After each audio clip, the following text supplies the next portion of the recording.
Thank you very much indeed, Senior Assistant Commissioner Charamba. I want to acknowledge our second press conference following the announcement, or the continued announcement of the election results. I will deal with some aspects of the occurrence today, and then the fair operation of the government of Zimbabwe, and indeed on my own behalf as the Minister of Home Affairs and Cultural Heritage. Let me at the onset express our sincere and deepest condolences to the bereaved family members who lost their loved ones during today's coordinated, preconceived acts of violence leading to destruction of property and ultimate loss of life. We condemn in the strongest terms these acts of violence which have reared their ugly face in the Harare Central Business District, and we attribute them to the MDC Alliance. The government of Zimbabwe places full responsibility for the violence, destruction of property, injury and loss of life on the MDC Alliance, who have continuously and persistently churned out hate speech, inflammatory language, and have displayed propensity for violence since February 2018. MDC Alliance political leadership has over the past 3 months heightened up acts of inciting their members to commit acts of violence, whilst addressing political rallies, press conferences, and even on social media. Let me cite these specific incidences out of a host of others where the MDC Alliance leaders exhibited reckless and careless statements. On the 28th of February 2018, public violence during the funeral of the late Morgan Tsvangirai in Luera. MDC supporters attempted to set ablaze Zanu-PF and other members following a leadership wrangle between her and Nelson Chamisa. On the 4th of March 2018, rowdy MDC supporters stormed an office where Zanu-PF was conducting a meeting, attacked and injured her and some of her supporters in the process. On the 1st of March 2018, Zwamaida Murwira of the Herald and Anach Bamu, a freelance journalist, were assaulted at Harvest House in Harare. Recently, ZVC journalists were also assaulted by MDC supporters in Mashonaland East Province, in full view of Nelson Chamisa. In another recent incident, an MDC Alliance aspiring candidate was severely assaulted in full view of Nelson Chamisa for simply inquiring on his candidature status. On the 23rd of July 2018, MDC Alliance leader Nelson Chamisa openly used threatening language towards His Excellency Comrade Idi Mnangagwa, ZEC Chairperson Justice Chikumba, and openly said there will be serious trouble and consequences if my will does not prevail. And this was said in Shona, and this is a translation of what he said in English. Happy Mo Chiziva, MDC Alliance Youth Secretary, openly issued threats of violence whilst addressing a rally in Gweru on the 23rd of July 2018, when he said, Hokoyo Mnanga, Hokoyo Zek, Hokoyo Moto, Uyu Moto Uyu, literally meaning we are going to commit unspecified acts of violence and there will be serious trouble. On the 29th of July 2018, Advocate Obert Mpofu also cited MDC Alliance supporters through utterances that Chamisa was the election winner, and anything to the contrary was not going to be accepted. In terms of ethics and code of conduct of the legal profession, this was unprofessional, dishonorable, and unworthy the qualities of a lawyer. The government will lodge a complaint with the Law Society of Zimbabwe. On the 31st July 2018, Tendai Biti reiterated the same utterances that his party will not accept any result in which Nelson Chamisa is not declared the winner. He therefore then urged his followers to demonstrate in what they termed peaceful demonstration to claim their vote. On the 1st of August 2018, MDC youth leader Happy Mo Chidziwa again addressed MDC Alliance supporters and urged them to engage in acts of public violence in Harare CBT and to besiege the Zimbabwe Electoral Commission offices and the National Results Center.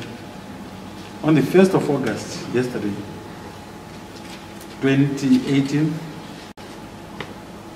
1st of August 2018, Nelson Chamisa thanked his supporters for voting him into power and stated that no amount of rigging will stop his victory.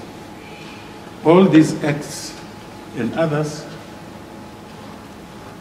seem to have been a build-up of tension which was consummated today through acts of violence. May I reiterate that the Zimbabwe Republic Police and other security institutions will remain on high alert and continue to monitor the security situation in the country. The government has invoked Section 37(1) of the Public Order and Security Act, Chapter 11(17), which authorizes the incorporation of the Zimbabwe Defense Forces into the law enforcement agency role of maintaining law and order, strictly under the command of the police. Our security forces, therefore, remain deployed across the country to maintain law and order. Let me strongly warn the MDC Alliance leadership and supporters who are engaging in acts of violence to desist from such acts. The long arm of the law will certainly catch up with them. We will leave no stone unturned. Meanwhile, we want to thank the generality of Zimbabweans who have heeded the call to remain peaceful and continue to observe the laws of the country. We urge them to continue with their normal day-to-day activities. I want to thank you for your attention. Thank you very much. Regarding operations, unfortunately, I am not going to respond to them because we've got a number of teams which are still investigating cases which occurred this afternoon. But on his question, I have already invited Tendai Biti and Happy Mo Chidziwa to help us with the investigations, and we will be talking to more people after we have discussed with the two I mentioned. Thank you. Their Secretary General, Mr. Monzor, who assured me of their cooperation in dealing with the issue. But this was not so. That was before damage and mayhem had started. I was observing the activities from my office on the 8th floor in Zanu-PF. I contacted myself and we discussed the issues. Initially, there was denial of them being responsible for this, but later it turned out, it became very clear that it was an MDC Alliance demonstration when they started pulling down banners from our offices, throwing stones, damaging vehicles. on the premises of Zanu-PF. But still, their promised action was not communicated to us. And of course, laws which are operational. So as and when to use certain acts, it is within my powers to do that. But when you look at the validity of any act, I will refer you to the politicians who came up with that piece of legislation. I thank you very much. I think you are all aware that when the voting time started, the Zimbabwe Republic Police deployed 71,000 officers who are still out in their areas of patrol. And as we were observing and monitoring the situation from yesterday, this afternoon I was convinced that with the number of people who were walking the streets, it was going to be out of control if I had not invited my colleagues in the Zimbabwe Defense Forces. So then I started to make sure that the processes were done and authority was granted, and definitely they are with me. I am commanding them right now until the situation goes back to normal. Thank you. I haven't received any reports of journalists who have been attacked, unfortunately. That's why I said on operational matters, I think I'll be able to give answers because my teams are still on the ground investigating.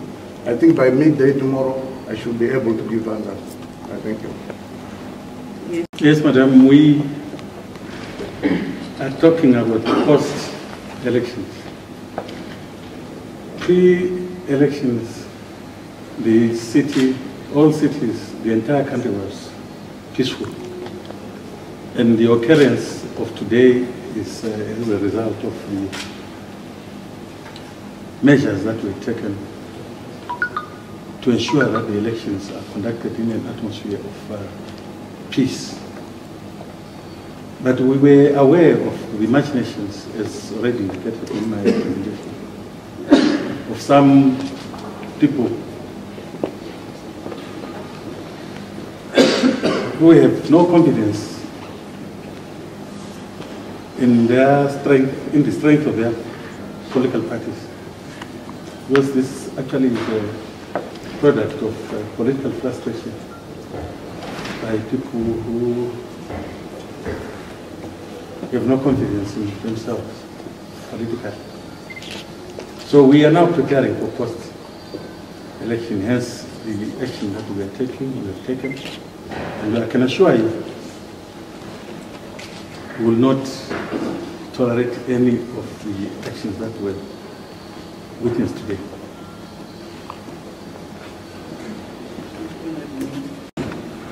Now that the military have come to assist me as head of police, I can only release them when the situation comes back to normal.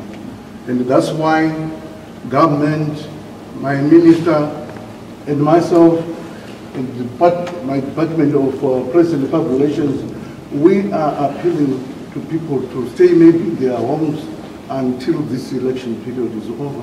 For those who are going to work, they must go to work and go back to their homes without disturbing anyone, without infringing the movement and freedoms of other people. So as long as the situation remains like this, I will not send away the military. I thank you. By the opposition party, especially the one that we have talked about, has been to grandstand while the observers are still here, while the international media is still here. You saw the several attempts to come to where you were this morning. I mean, they're not going to Harvest House. I think they were from Harvest House to come and show their frustration to you or to the observers, which is very unfortunate. I mean, if there are any issues that they are not comfortable or happy with, Well, there are processes that have to be followed. And some of the people who have been felling this anarchy are senior lawyers in this country. And we wonder what the objective is. But I just want to say to you, my colleagues, that action will be taken.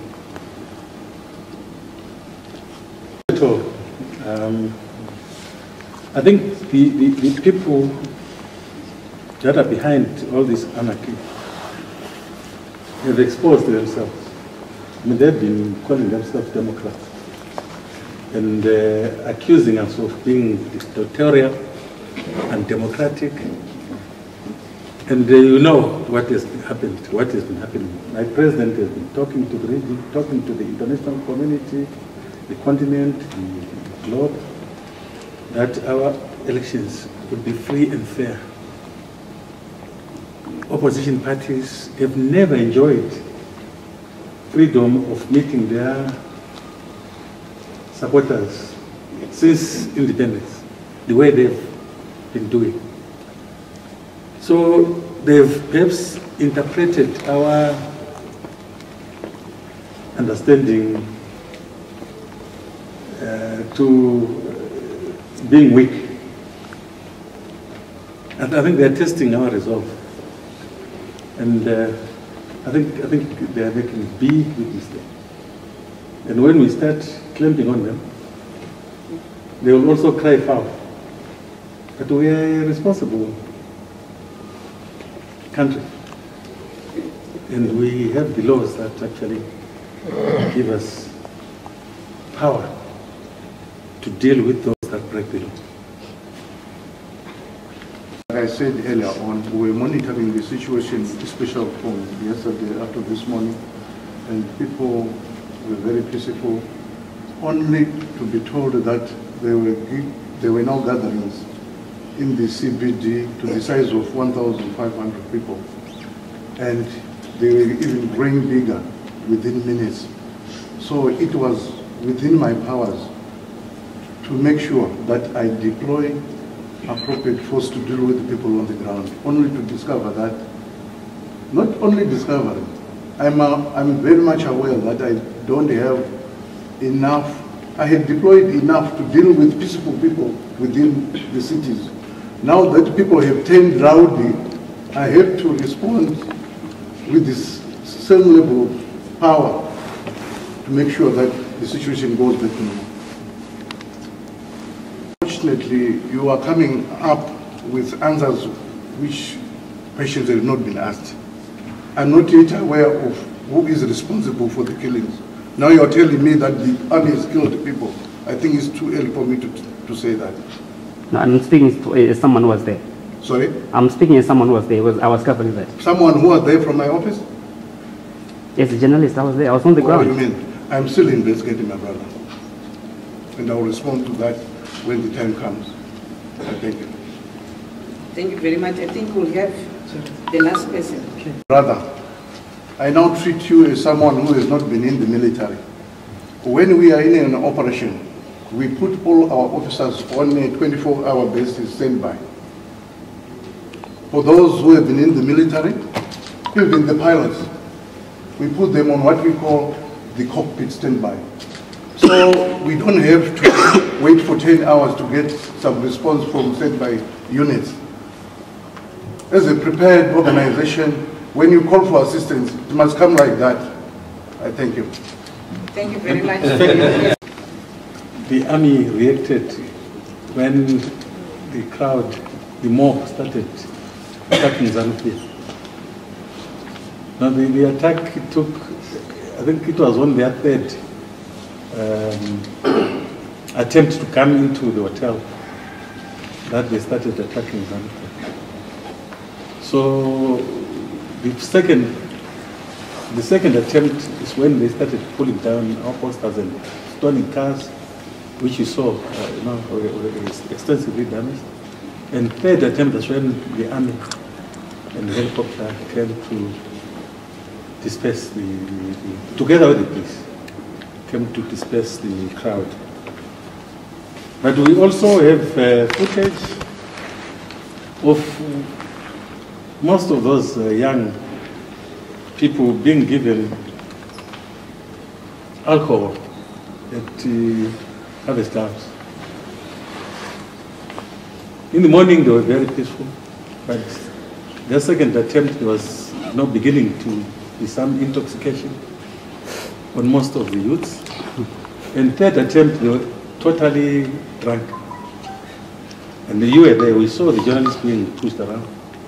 No, from there we have all that footage.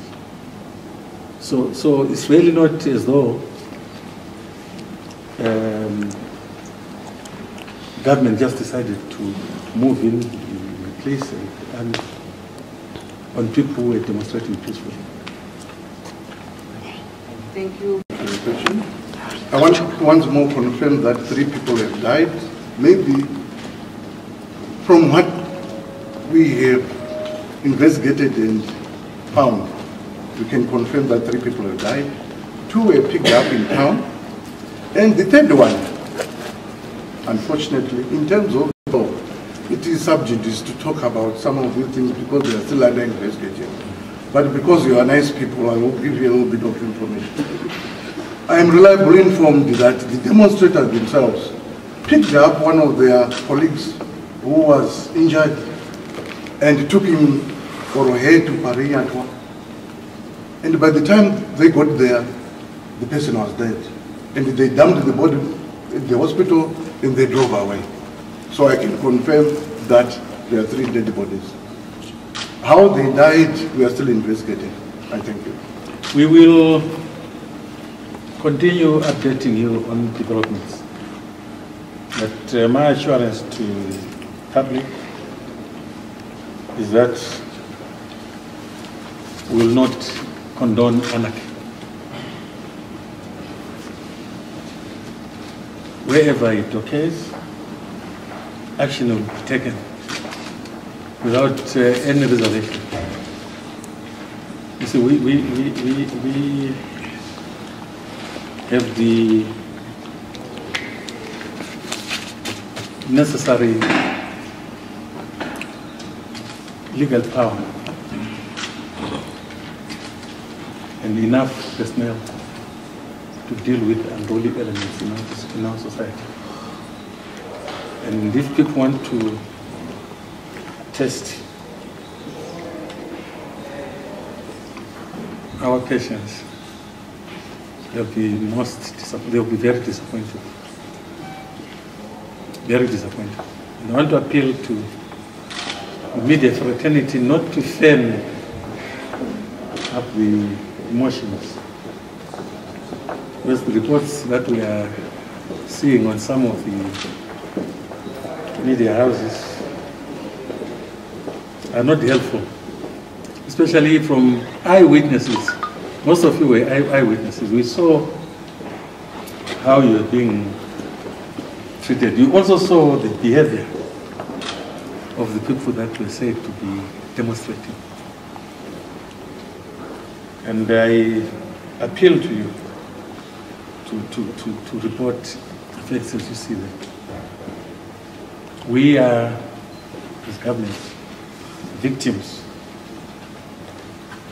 of unruly elements, and we have identified with footage of everything that took place today. We know the culprits, the players. We know the Harare Zanu-PF headquarters was gutted down, and we saw that the vehicles were. And we have got pictures of all those people who did that. And when we start dealing with them, we expect